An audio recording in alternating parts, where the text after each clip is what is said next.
বলতে হবে। দেখুন আমাদের জাতির পিতা ইব্রাহিম আলাইহিস সালামের কথা এ কোরআন শরীফে আল্লাহ তাআলা বলে দিয়েছেন। তিনি কি বলেছেন? হযরত ইব্রাহিম বলেছেন, আল্লাযী হুয়া ইউতঈমুনি ওয়া ইয়াসকিন। আমি যখন ক্ষুধার্ত হই আল্লাহ আমারে খাওয়ান, আমি যখন তৃষ্ণার্ত হই আল্লাহ আমারে পান করান। ওয়া ইযা মারিতু ফাহুয়া ইয়াশফিন। আমি যখন অসুস্থ হই আল্লাহ আমারে রোগ মুক্ত করে। সুবহানাল্লাহ। আইয়ুব আলাইহিস সালাম 18 বছর রোগ ভোগ করলেন, কষ্ট পাইলেন, তিনি সাহায্য কার কাছে চাইছিলেন? ইউনূস আলাইহিস সালামের মতো বিপদে এই পৃথিবীর কোন মানুষ এত বড় বিপদে পড়ে নাই। মাছে তারে গিলে ফেলল, পানির অতল তলদেশে মাছ চলে গেল, মাছের পেটে দরজা নাই, জানালা নাই, ভেন্টিলেটর নাই, মাথা গলাইয়া কোন রকম বাইর হবে এমন কোন পথ নাই, বাঁচার কোন উপায় নাই। হযরত ইউনূস আলাইহিস সালাম যখন মাছের পেটের ভিতরে বিরাট বিপদে পড়ে গেলেন, হযরত ইউনূস আলাইহিস সালাম সাহায্য কার কাছে চেয়েছিলেন বলুন? তিনি বললেন, আল্লাহ তাআলা তার ঘটনা কোরআন শরীফের মধ্যে এভাবে বর্ণনা করেছেন, ওয়াযান্নুন ইয যাহাবা মুগাদিবান ফাযান্না আন লান নাকদিরা আলাইহি ফানাদা ফিয যুলুমাতি আন লা ইলাহা ইল্লা আনতা সুবহানাকা ইন্নী কুনতু মিনাজ জালিমিন। আল্লাহ শোনাচ্ছেন, ও পৃথিবীর মানুষেরা শোনো, ইউনূসকে যখন মাছে গিলে ফেললো সে তখন ত্রিবিধ ফানাদা ফি যুলুমাত জমাই কাসির, ত্রিবিধ অন্ধকারের ভেতর থেকে তিনি চিৎকার মারলেন।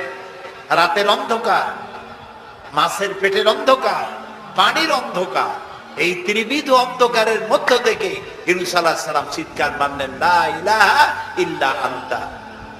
আয় আল্লাহ, তুমি ছাড়া কোনো ইলাহা নাই, সুবহানাকা, আমি তোমার প্রশংসা করছি। আয় আল্লাহ তাআলা, আমি আমার নফসের উপরে জুলম করেছি, আমার উপরে আমি জুলম করেছি। আল্লাহ তাআলা এই চিৎকার শুনেছিলেন, শুনেছেন? হযরত ইউনূস আলাইহিস সালাম মাছের পেটের ভিতরে বসে যেই চিৎকার মেরেছিলেন কেউ শুনতে পায় নাই।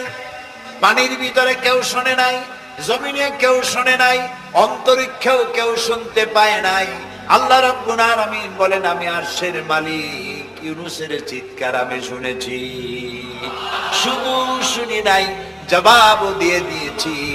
فاستجبنا له ونجيناه من الغم وكذلك ننجي المؤمنين। আমি ইউনূসের ডাকের সাড়া দিয়া দিলাম, বিপদ থেকে বাঁচাই দিলাম।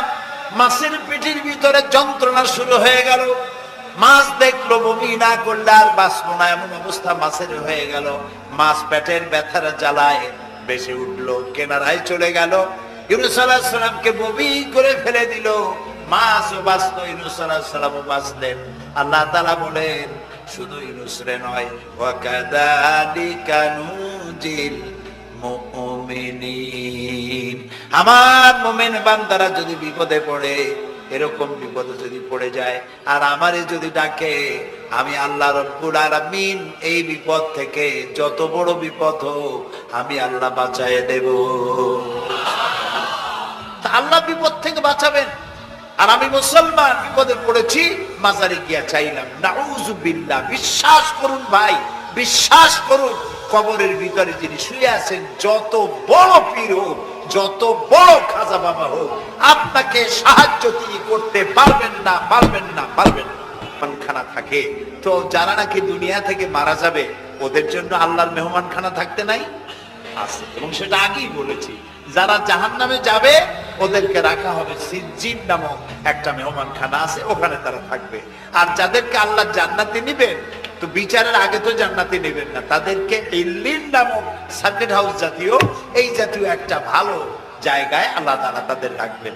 তাহলে আপনি যে কবরের কাছে যায় চাইলেন, হয় ঘুমায় আছে, আপনার ভাষা বুঝলো না, আর কবরে থাকলেও ঘুমে আছে নাকি তাও আপনি জানেন না, আর কবরে নাই এটাও হতে পারে যে আল্লাহ তাআলা অন্য কোথাও তাকে নিয়ে রেখেছেন। কাজেই তিনটা জিনিসই আপনার পথের ভাড়া নষ্ট, পরিশ্রম নষ্ট, আর তিনটা ফায়ার করেছিলেন, তিনটা ফায়ার মিস হয়ে গেল।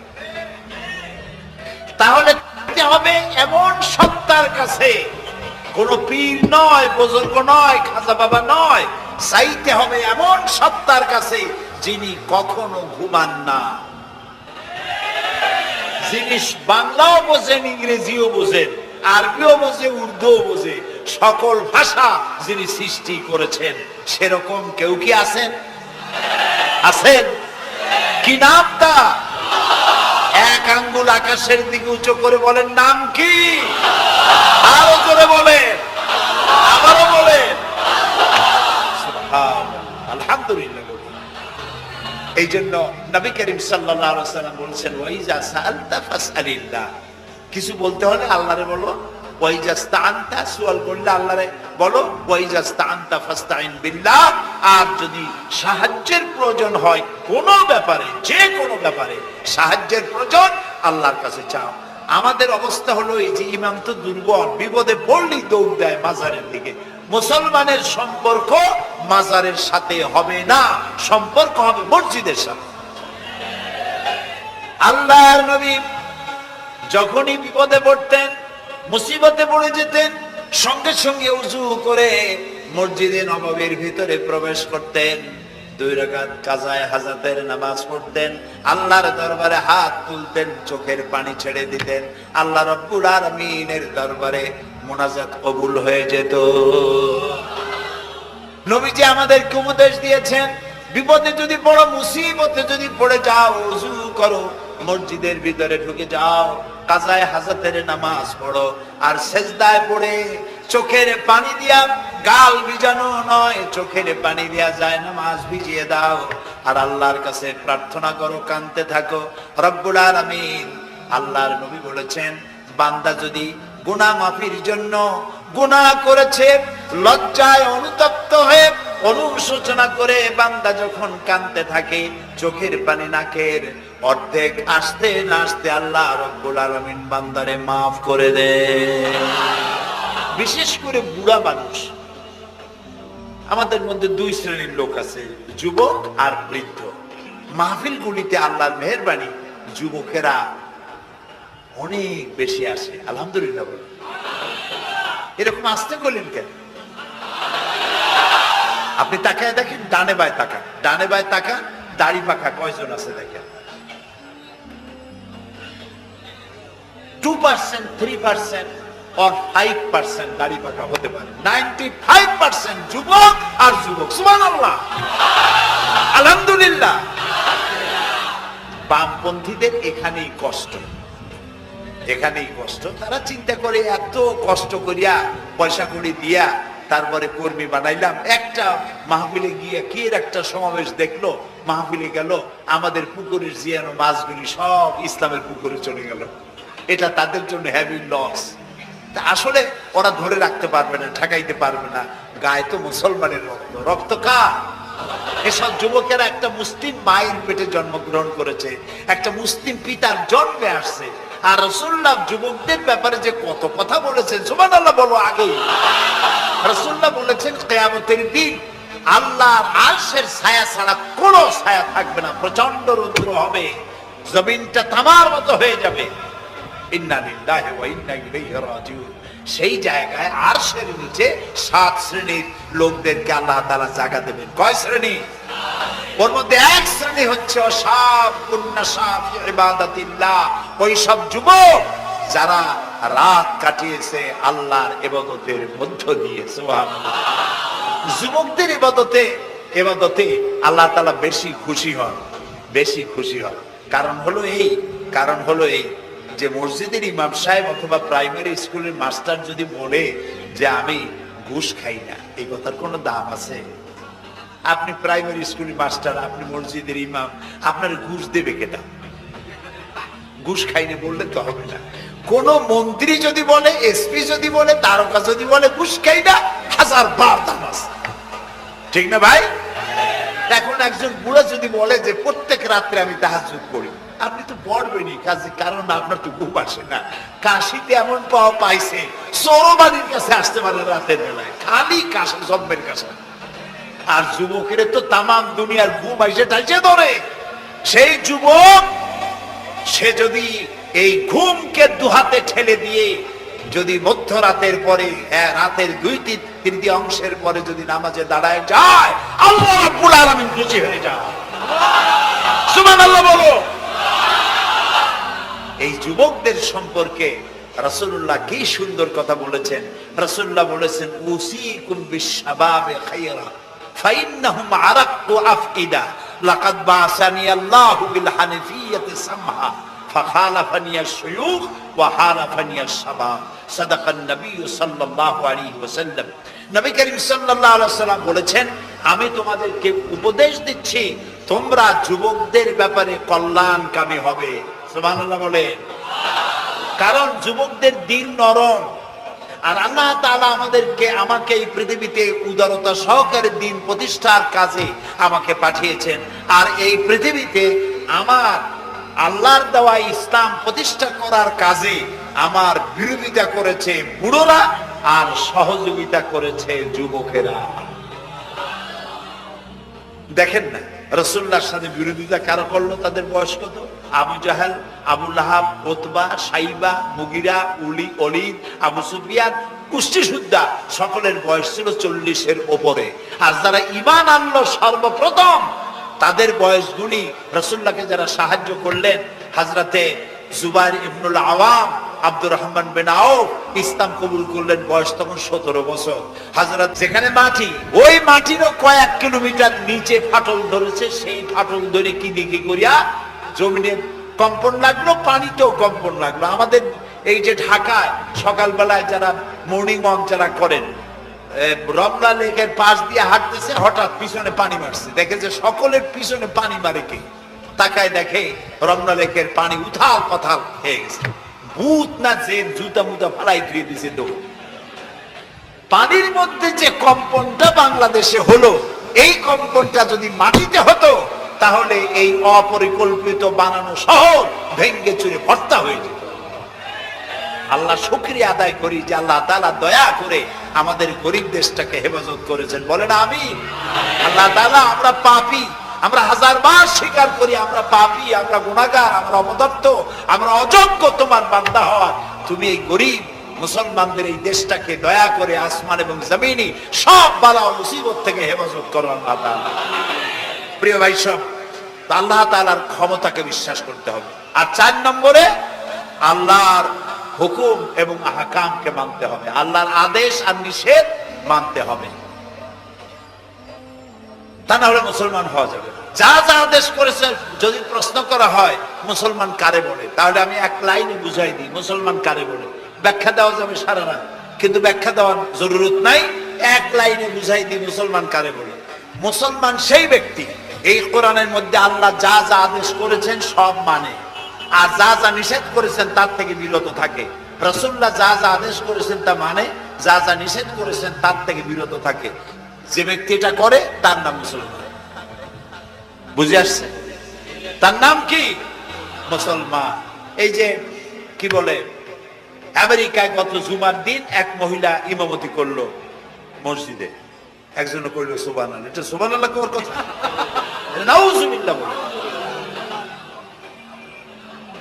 কোন জায়গায় কি দোয়া পড়া লাগবে তাও একটু জানিয়ে শুনিয়া তারপরে সেগুলি বলা দরকার। প্রিয় ভাই সব, মহিলারা ইমামতি করতে পারে না, জায়েজ নাই, বিধান নাই। কোরআন হচ্ছে কমপ্লিট, নতুন করে কোনো কথা বান্দার জন্য বলার কোনো দরকার নাই, সব আল্লাহ বলে দিয়েছেন। সুবহানাল্লাহ।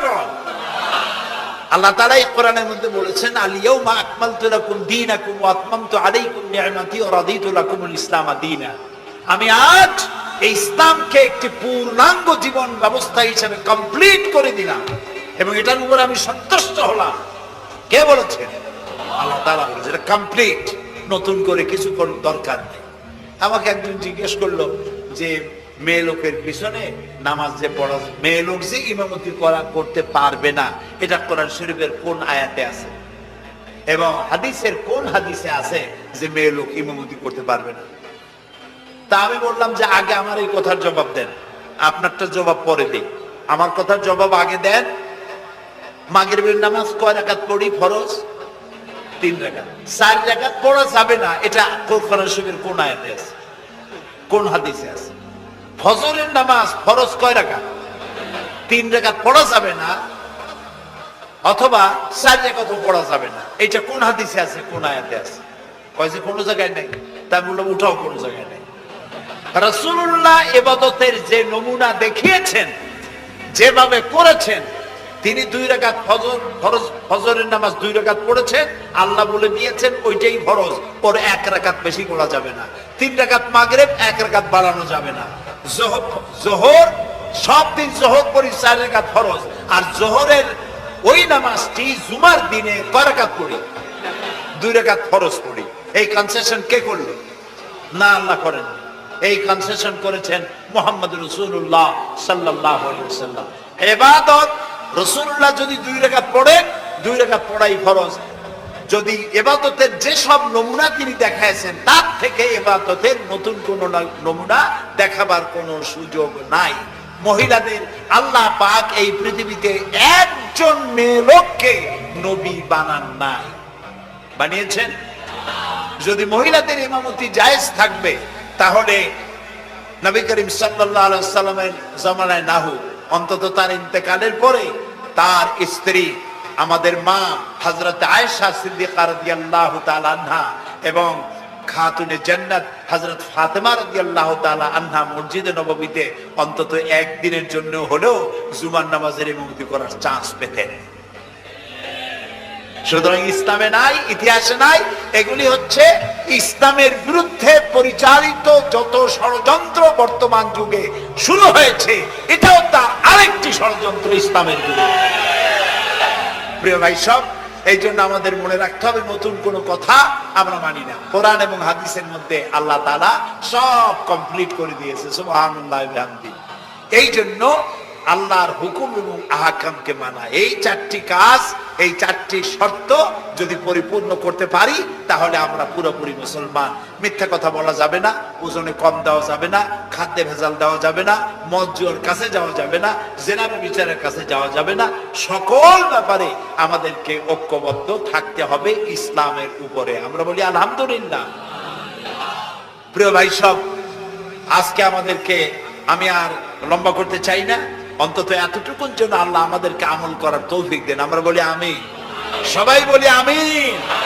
এজন্য চাই আমাদের দেশে আমরা যেন এই দেশটিকে, পৃথিবীর প্রত্যেকটি মুসলিম দেশের আশেপাশে আরো অনেক মুসলিম দেশ আছে, আর আমাদের ভৌগোলিক অবস্থানটা এমন যে আমাদের আশেপাশে অনেক বড় বন্ধুরা এত বড় আমাদেরকে মহব্বত করেন, কাটা তার দিয়ে বেড়া দিতেছে তারা, আমাদেরকে সাংঘাতিক ভালোবাসে, আমাদের সাথে কোলাকুলি করে, কিন্তু মাঝখানে একটা বড় মাদার গাছ আছে।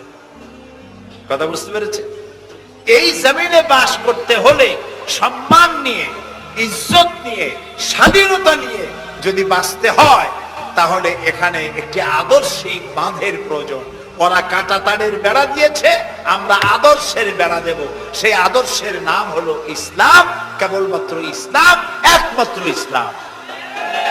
এবং এই আদর্শ সকলের জন্য, কারণ ইসলাম তো আমার একার না। ইসলাম কি আমার একা? আপনাদের একা? ইসলাম কার? আল্লাহর। জোরে বলেন, ইসলাম কার? অনেকে প্রশ্ন করেন যে ইসলাম যে আপনারা ইসলাম করেন, ইসলাম যদি পৃথিবীতে আসে, যদি বাংলাদেশে কায়েম হয়, তাহলে হিন্দু, খ্রিস্টান, বৌদ্ধ ওদের কি হবে? তা আমি বলি, দেখেন, মায়ের চাইতে খালার মহব্বত বেশি হওয়া এটা খুব সুলক্ষণ না। এটা কি লক্ষণ? এটা একটা কুলক্ষণ। হিন্দু কার? জবাব দেন, হিন্দু কার? খ্রিস্টান কার? বৌদ্ধ কার? ইহুদি কার? আমরা কার? আর এই কোরআনটা আল্লাহ তাআলা কইছে, তা ঠিক, কিন্তু কোরআন তো 1400 বছরের পুরানা। এই পুরানা জিনিস দিয়া এই বিজ্ঞানের যুগে এটা চলবে কেমনে? কেমনে আমরা একসাথে থাকবো? বলি ভাই, সূর্যটা কতদিনের পুরাতন কন্ত দেখি? তা তো কোটি কোটি বছরের পুরানা। তো কোটি কোটি বছরের পুরানা সূর্য আগের মতো তাপ দেয় না ঠান্ডা ঠান্ডা ভিজে ভিজে লাগে? কয় যে না, তাপ দেয় তো ঠিক মতো। তো তাপ যদি ঠিক মতো দেয়, সেই তাপ কি শুধু মুসলমানে পায় না হিন্দুরাও পায়? ডাবের পানি যখন আমরা খাই, মুসলমানের মুখে মিষ্টি লাগে, আর হিন্দুরা যখন ডাব খায় তিতের চোটে গাল কানের কাছে যায় না? সবাই সমানভাবে পায় বলেন? তাহলে কোটি কোটি বছরের পুরানা সূর্য জাতি ধর্ম দল মত নির্বিশেষে বিশ্বব্যাপী যদি তার কল্যাণময়িতা, যদি তার কল্যাণ করতে পারে, তাপ দিতে পারে, আলো দিতে পারে সমভাবে, তাহলে মাত্র 1500 বছর আগে সূর্যের তুলনায় একেবারেই টাটকা কোরআন শরীফ। মাত্র 1500 বছর আগে এই কোরআন শরীফ দিয়ে যদি আইন তৈরি হয়, তাহলে হিন্দুর কোনো অসুবিধা হওয়ার কথা? খ্রিস্টানের, মেয়ে লোকে, পুরুষে কারোর কোনো অসুবিধা হবে? হতে পারি না, যেহেতু কথাগুলি কার? আল্লাহ তাআলার কথা। দেখুন, কোরআন যদি মানা হয়, যেখানে মানবেন সেখানে শান্তি, যেখানে মানবেন না সেখানে অশান্তি। আল্লাহ তাআলা এই কোরআন বোঝার তৌফিক আমাদেরকে দান করুন। আমরা বলি আমিন। কোরআন এইভাবে এই সামান্য সময় বোঝানো সম্ভব না। সেই জন্য আমি আপনাদেরকে উপদেশ দেওয়ার মতো আমি এরকম ধৃষ্টতা দেখাবো না। আমি পরামর্শ দিতে চাই আপনাদেরকে, যে সেটা হচ্ছে কোরআন বোঝার জন্য তাফসীর পড়বেন। কি পড়বেন কন্ত? যেই তাফসীরটা পড়লে পরে ইসলাম বুঝবেন, নিজেকে বুঝবেন, নিজের দায়িত্বের অনুভূতি বুঝবেন, সেই তাফসীরটার নাম তাফহিমুল কোরআন। বলেন তো নামটা কি? আর একবার বলেন। 19 খণ্ডে সমাপ্ত। এটি নামটা যদিও আরবি, এটি বাংলায় অনুবাদ করা হয়েছে। বাংলা আমার মায়ের ভাষা, আলহামদুলিল্লাহ কন। বাংলা ভাষার জন্য আমরা গর্বিত, আলহামদুলিল্লাহ কন। আর ভাষার স্রষ্টা পৃথিবীর কোনো মানুষ নয়। ভাষার স্রষ্টা কে? আল্লাহ চুজ করেছে আমাদেরকে বাংলা ভাষার জন্য, তাই আমরা বাংলা ভাষী। আর বাংলা আমার প্রিয় ভাষা, আমার মায়ের ভাষায়, আমার বাপের ভাষায়, এই বাংলা ভাষায় কোরআন শরীফে অনেক তাফসীরের বাংলা হয়ে গেছে, আলহামদুলিল্লাহ। এবং হাদিস, এমন কোন হাদিস নাই যার বাংলা হয় নাই। এমন কোন ইসলামী সাহিত্য যা মুসলমানদের জন্য প্রয়োজন, তার সবগুলি বাংলা ভাষায় ছাপা হয়ে গেছে, আলহামদুলিল্লাহ। কিন্তু আমাদের একটু কপাল খারাপ, এখানে বিমল মিত্রের কড়ি দিয়ে কিনলাম এত বড় বই, এগুলো পড়তে মাথায় যন্ত্রণা হয় না। শরতের রচনাবলী, রবীন্দ্রের রচনাবলী, বঙ্কিমের রচনাবলী পড়তে মাথায় যন্ত্রণা হয় না। বড় বড় নাম করা নাট্যকারদের লেখা এই সেই হাবিজাবি কত বইপত্র, সব পড়তে পারে। কিন্তু কোরআন শরীফের একটা তরজমা, একটা আয়াত, 2টা আয়াত পড়ার মতো ধৈর্য আমাদের নাই। প্রিয় ভাই সব, যারা পড়ে না তারা পৃথিবী গড়তে পারে না, যারা পড়ে তারাই গড়ে। আপনি চিন্তা করে দেখেছেন, গত 100 বছরের ভিতরে এই মুসলমানেরা পৃথিবীকে কিছু উপহার দিতে পেরেছে আবিষ্কার করে? আপনার পকেটে যে মোবাইল, আমার পকেটে যে মোবাইল, এটা আমাদের আবিষ্কার করা না? কম্পিউটার আমাদের আবিষ্কার করা না? কিন্তু যখন আমরা পড়তাম তখন আমরা আবিষ্কারও করতাম। এক সময় ঘড়িটা আমরা আবিষ্কার করেছি। আপনার আমার হাতে যে ঘড়ি, এই ঘড়ি আবিষ্কার করেছে মুসলমানেরা। কম্পাস আবিষ্কার করেছে মুসলমান। অ্যালজাবরা, ম্যাথামেটিক্স, জিওমেট্রি আবিষ্কার করেছে মুসলমানেরা। এই সার্জারি, শল্য চিকিৎসা আবিষ্কার করেছে মুসলমানেরা। অনেক বন্দুক, কামান আবিষ্কার করেছে মুসলমানেরা। যারা যখন তারা পড়তো তখন তারা দেশ করত, পৃথিবী তাদের পায়ের উপরে চুমা খাইত। এখন লেখাপড়া নাই, অন্যের বানানোটা সেইটা গ্রহণ করি। যদি পড়তাম তাহলে নিজেকেও করতে পারতাম, পৃথিবীকেও কিছু দিতে পারতাম। এই জন্য কোরআন শরীফের মধ্যে আল্লাহ তাআলা প্রথম রাসূলের কাছে যে আয়াত নাজিল করেছেন, সেটা নামাজ না, রোজা না, হজ না, যাকাত না। প্রথম যে কথা বলেছেন সেটা ছিল